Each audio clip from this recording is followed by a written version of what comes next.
Real estate sector की budget से इस बार उम्मीदें कुछ ज़्यादा हैं। एक्सपर्ट्स चाहते हैं कि डिमांड बढ़ाने पर फोकस हो, डेवलपर्स चाहते हैं जीएसटी का सरलीकरण हो। बजट डिमांड पर मैंने बात की रियल एस्टेट के दिग्गजों से, आप भी सुनिए।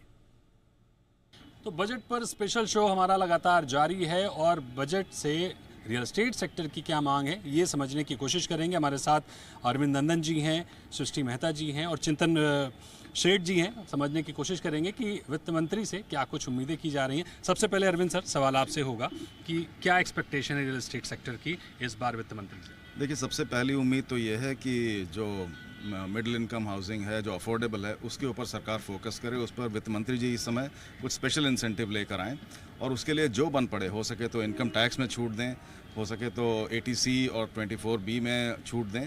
ये बहुत ज़रूरी है क्योंकि हमारा जो अफोर्डेबल सेगमेंट है वो इस समय काफ़ी कम हो गया है मार्केट में, तो उसको उठाने की ज़रूरत है। दूसरा, रिटेल इन्वेस्टर जो है रियल एस्टेट मार्केट का, उसके लिए मेरा ख्याल है रीट में कुछ थोड़ी सी संभावनाएं बनती हैं। रीट के रेगुलेशंस को थोड़ा ठीक करें।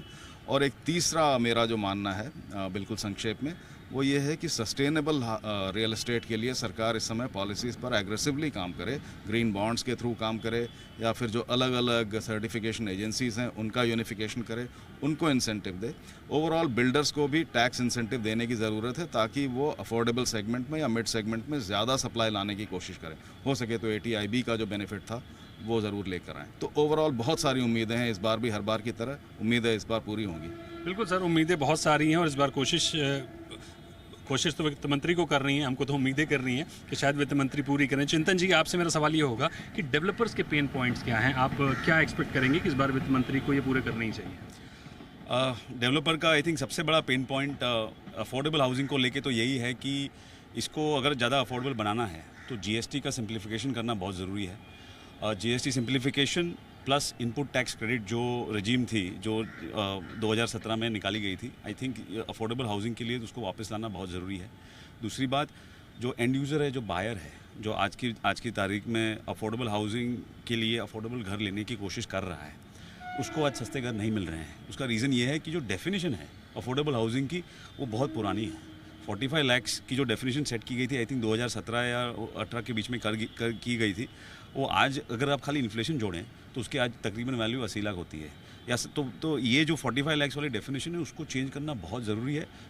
उससे क्या होगा कि ज़्यादा से ज़्यादा लोग गवर्नमेंट की बनाई हुई पॉलिसी का फ़ायदा कर पाएंगे और उनके हाथ में वो पैसा आएगा, सो दैट वो अपने घर खरीद सके और आम आदमी के चेहरे पर वो मुस्कान आए जिससे उनको घर मिलता है। ज़ाहिर तौर पर आम आदमी के चेहरे पर मुस्कान आए। तमाम रिक्वायरमेंट जो डेवलपर की ओर से है, चिंतन जी ने बताया, उन पर ध्यान जाने की ज़रूरत है, वित्त मंत्री का ध्यान जाए।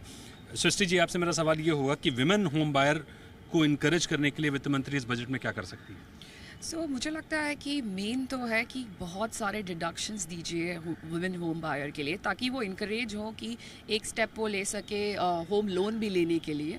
आजकल एवरेज विमेन भी अच्छा खासा एक MIG लेवल के CTC पे सब people are there on an average.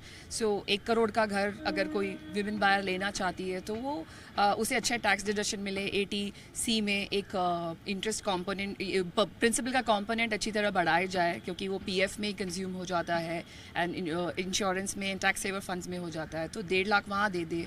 बाकी जो है इंटरेस्ट का जो कंपोनेंट है वो काफ़ी बढ़ाना चाहिए मेरे हिसाब से, क्योंकि स्टार्टिंग लोन में ही इंटरेस्ट कंपोनेंट बहुत ज़्यादा होता है, तो वो डिडक्शन मिलेगा तो वो एक इंसेंटिव बनेगा कि विमेन होम बायर आगे बढ़े और इस होम लोन लें और ख़रीदे।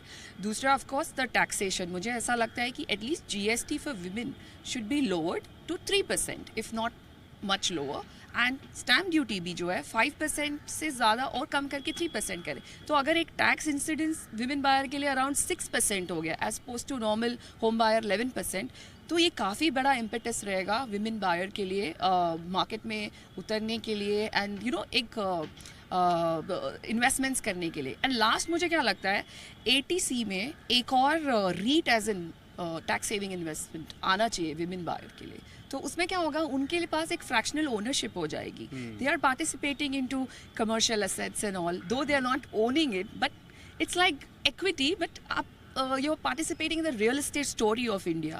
So I think I would recommend if the finance minister helps us out with this.